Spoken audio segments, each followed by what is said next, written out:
Em 2012, um RPG chegou ao mercado com um time que não fazia sentido existir.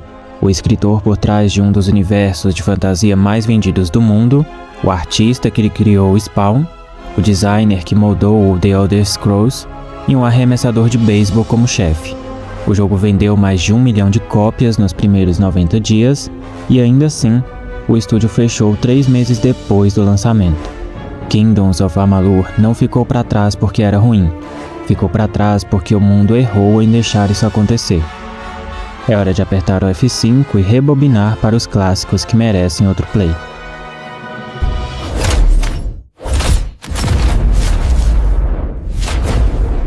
Antes de falar do jogo, a gente precisa falar da história por trás dele, porque é uma das histórias mais absurdas da indústria dos games. Curt Schilling era um dos maiores arremessadores do beisebol americano. Jogou pelo Boston Red Sox, ganhou campeonatos, virou lenda. E quando se aposentou, tinha um sonho: criar o maior RPG online do mundo. Ele fundou a 38 Studios em 2006. O nome vem do número que ele usava na camisa. E para montar esse estúdio, ele foi buscar os melhores que conseguia encontrar. R.A. Salvatore, um dos autores de fantasia mais vendidos do mundo, com dezenas de livros na lista dos mais vendidos do New York Times, foi contratado para escrever 10 mil anos de história do mundo de Amalur. Todd McFarlane, o artista que criou o Spawn, um dos quadrinhos mais vendidos de todos os tempos, foi o responsável por toda a direção de arte do jogo. Ken Holston, o cara que foi o principal designer de The Elder Scrolls Oblivion e Morrowind, foi o arquiteto do sistema do jogo de Amalur. Esse time não se encontra em qualquer lugar. Para financiar tudo isso, Schilling fechou um acordo com o governo de um pequeno estado americano chamado Rhode Island, um empréstimo de 75 milhões de dólares dos cofres do estado. A promessa era criar empregos e revitalizar a economia local. 400 funcionários se mudaram para lá com as famílias. E então veio 7 de fevereiro de 2012. Kingdoms of Amalur chegou às prateleiras.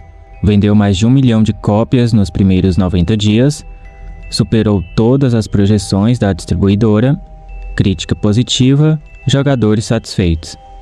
Mas não foi o suficiente. Em maio de 2012, 3 meses depois do lançamento, os funcionários pararam de receber os salários.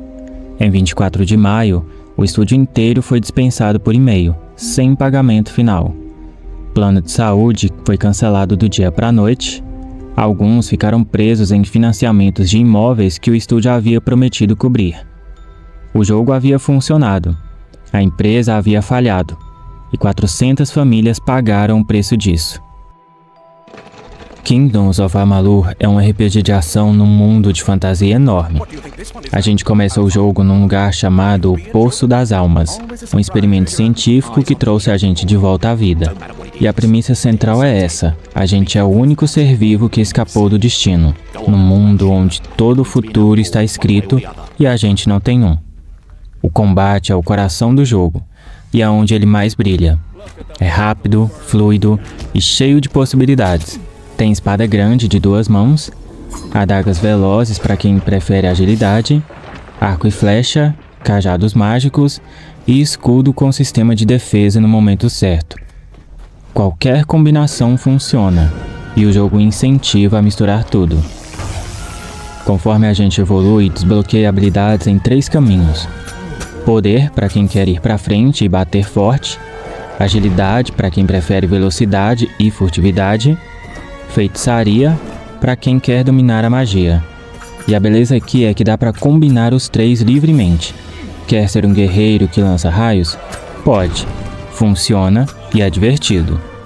E tem o modo Reckoning, que é exatamente o que o nome promete. A gente acumula energia no combate, ativa, o tempo desacelera e a gente vira uma força da natureza por alguns segundos.